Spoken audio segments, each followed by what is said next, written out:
Hello everyone and welcome. My name's Richard Watson and this is Anglais the Easy Way. And today I'd like to talk to you about a book called Thinking Fast and Slow by Daniel Kahneman. It's not a new book, it came out in 2011. And I'm not necessarily recommending that you read this in English because it's quite a dense psychology book.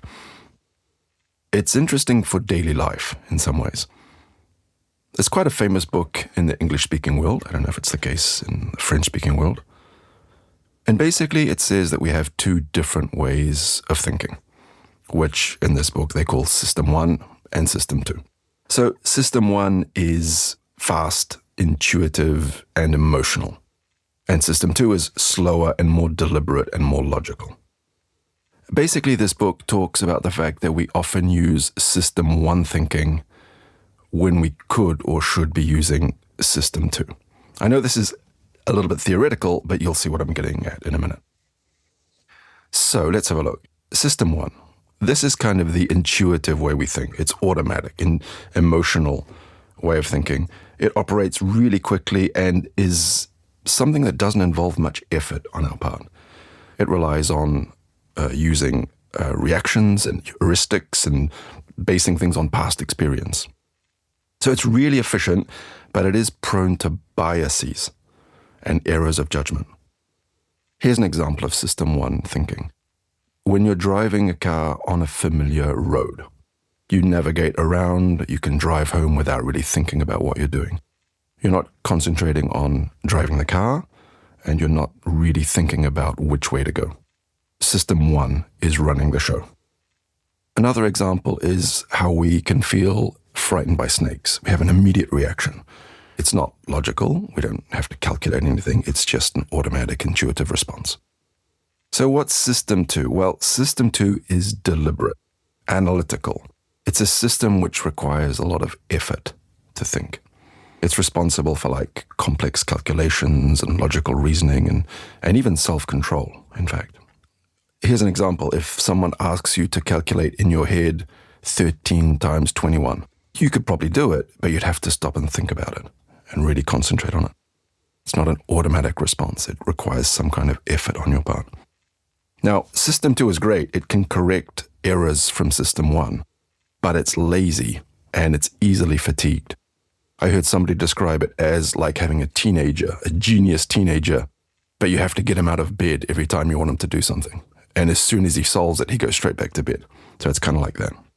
We think quite a lot about this when we play chess. In chess, you can sometimes just make a move based on intuition or reaction, but sometimes you have to stop and really calculate hard. Now, the problem is we only have a certain capacity of energy for System 2 thinking. We get tired very quickly. And when we get tired, we go back to System 1 all the time and make impulsive reactions. So there are some cognitive biases that are related to System 1. Things like what we call an anchoring bias. For example, if you're negotiating the price of a car, the initial price suggested by the seller, even if it's arbitrarily decided, can strongly influence how we think about what the price should be, even though he just took that number out of thin air. Another one could be called the availability heuristic, which is after seeing news reports about a plane crash, we might think you have more chance of having a crash in the next plane you get in, even though it's statistically much safer than driving a car. So what about bad heuristics? That could be things like, there's one called representativeness heuristic. Not easy to say, I know. But it's, for example, thinking that a quiet, bookish person is more likely to be a librarian than a salesman, even though there are far more salesmen in the world than librarians.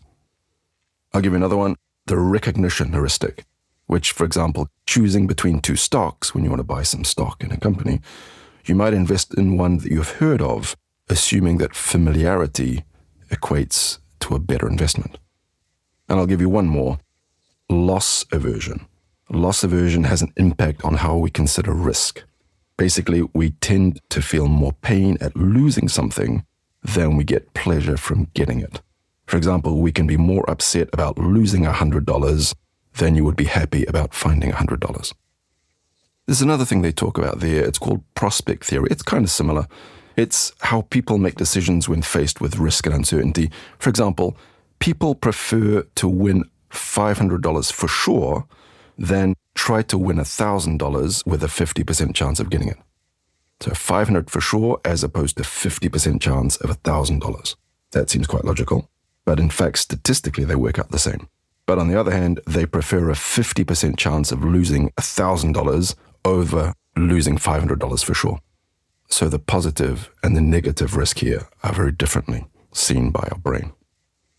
The first system is actually very useful for a lot of things, as I say, because it's very efficient. It doesn't use any energy in the brain, but it does work like a lot of systems that are efficient by making shortcuts.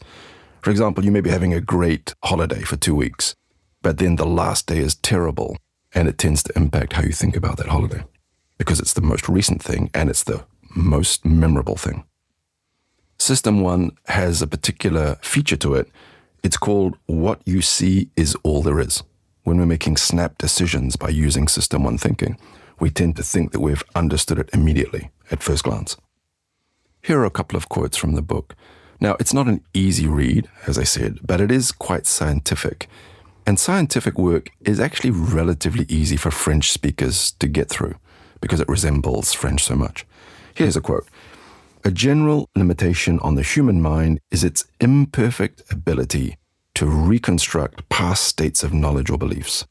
Once you adopt a new view of the world, you immediately lose much of your ability to recall what you used to believe before. Luckily, System 1 will trick us into thinking that we always thought that. It's called hindsight bias. It's the I knew it all along feeling that we had. Here's another one, an interesting one. People tend to evaluate the relative importance of issues by how easy they are to get from your memory. And this is largely determined by the extent of coverage in the media. So we tend to think that things are important if we can remember them easily. In the book, they talk about having two different types of self. As we said before in your holiday, you have the experiencing self when you're in the moment experiencing something and how you remember that fact. That's a different kind of self. It's not the same way we look at it, and so we don't build the same beliefs that way.